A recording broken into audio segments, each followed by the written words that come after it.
दिल्ली की रहने वाली एक न्यूज़ एंकर जो नोएडा के एक बहुत बड़े चैनल में काम करती थी, उसे आज सुबह नोएडा पुलिस ने गिरफ्तार कर लिया। इस एंकर के साथ उसके एक और साथी को भी पुलिस ने गिरफ्तार किया।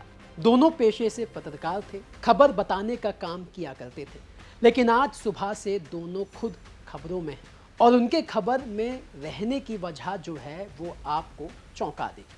क्या है वो वजह, बताएंगे आपको आज के क्राइम कैपिटल के इस एपिसोड में।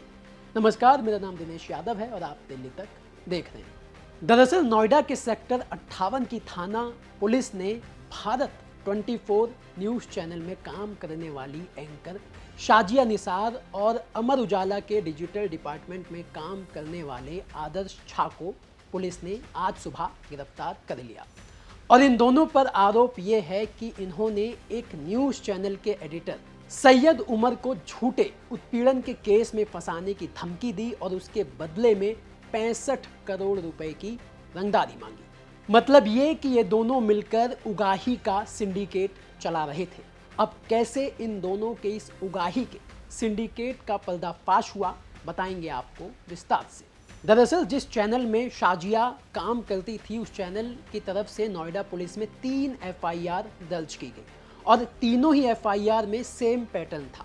और तीनों ही एफआईआर में पैटर्न ये था कि झूठे रेप केस में फंसाने की धमकी देना और उसके बदले में पैसे मांगना। पुलिस को जैसे ही ये शिकायत मिली, पुलिस ने इस पूरे मामले में जांच करना शुरू किया। और आज सुबह जब शाजिया को गिरफ्तार किया गया तो उससे पहले पुलिस ने एंकर शाजिया के घर पर छापेमारी की, जहां से पुलिस को 34.5 लाख रुपए कैश बरामद हुआ।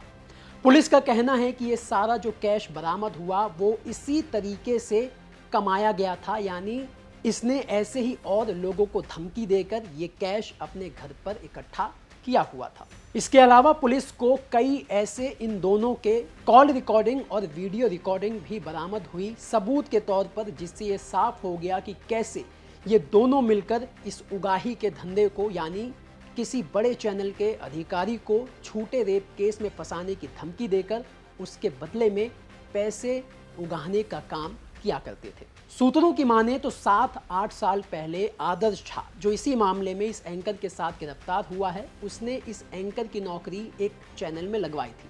लेकिन कुछ महीनों बाद इस एंकर ने वहां से नौकरी छोड़ दी और नवंबर 2023 में डॉक्टर चंद्रा से मिलकर भारत 24 न्यूज़ चैनल में एंकर के तौर पर वापसी की। कुछ दिन तक तो सब कुछ ठीक ठाक चला, लेकिन उसके बाद इस महिला एंकर का वहाँ का जो स्टाफ था, यानी जो बड़े आला अधिकारी थे, जैसे वहाँ का एचआर डिपार्टमेंट और वहाँ का एडिटर, उसके साथ इसके जो रिश्ते थे वो तनावपूर्ण होते चले गए। यानी इस एंकर के व्यवहार में बदलाव आने लगा, जिससे चैनल को परेशानी हुई और चैनल ने इस एंकर को निकाल दिया। हालांकि 11 सितंबर 2023 को इस एंकर ने माफ़ी मांगी और दोबारा इस चैनल में काम करने की मांग रखी।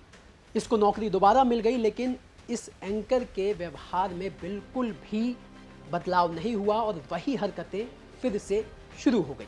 इसके बाद अप्रैल 2025, यानी इसी 14 अप्रैल 2025 को इस एंकर शाजिया ने अपने ही चैनल के एडिटर को फ़ोन कर धमकी दी और ये कहा, अगर मेरी मांगे नहीं मानी गई तो मैं आपको रेप के झूठे केस में फंसा दूंगी। इसकी शुरुआत हुई पहले 5 करोड़ मांगने से और फिर ये रकम बढ़ते बढ़ते 65 करोड़ तक पहुंच गई। आदर्श झा, जो इस मामले में इस एंकर के साथ गिरफ्तार हुआ है, वो इस पूरे षड्यंत्र में शाजिया का साथ दे रहा था और जानकारी के मुताबिक जयपुर में चैनल के मालिक डॉक्टर जगदीश चंद्रा से इन दोनों की मुलाकात भी हुई जयपुर में, जहां पर उन्होंने अपने ही चैनल के मालिक को धमकी दी और उनसे भी पैसे मांगे। और इस पूरे धमकी देने की वीडियो रिकॉर्डिंग भी पुलिस के पास एज अ सबूत मौजूद है और इसी सबूत के आधार पर इन दोनों को गिरफ्तार किया गया। इतना ही नहीं, 2 एफआईआर में तो ये भी शिकायत में लिखा गया है कि शाजिया की मां नसीमा बानो भी इस पूरे खेल में शामिल थी और इन दोनों माँ बेटी का काम था कि चैनल के अधिकारियों को फ़ोन कर झूठे रेप केस में फंसाने की धमकी देना, ब्लैकमेल करना और उसके बदले में पैसे उगाही करना। तो ऐसे इस पूरे ब्लैकमेलिंग और यौन उत्पीड़न के झूठे केस में फंसाने के बदले उगाही का जो खेल चल रहा था इसका पर्दाफाश हुआ और आज सुबह नोएडा पुलिस ने इस एंकर शाजिया और इसके साथी आदर्श झा को गिरफ्तार कर लिया।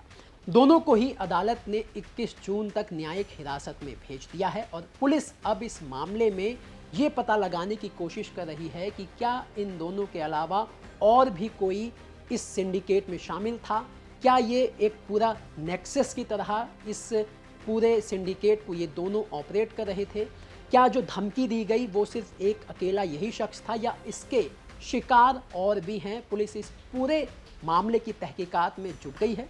इस मामले में जो भी अपडेट आएगा वो हम आपको लगातार बताते रहेंगे।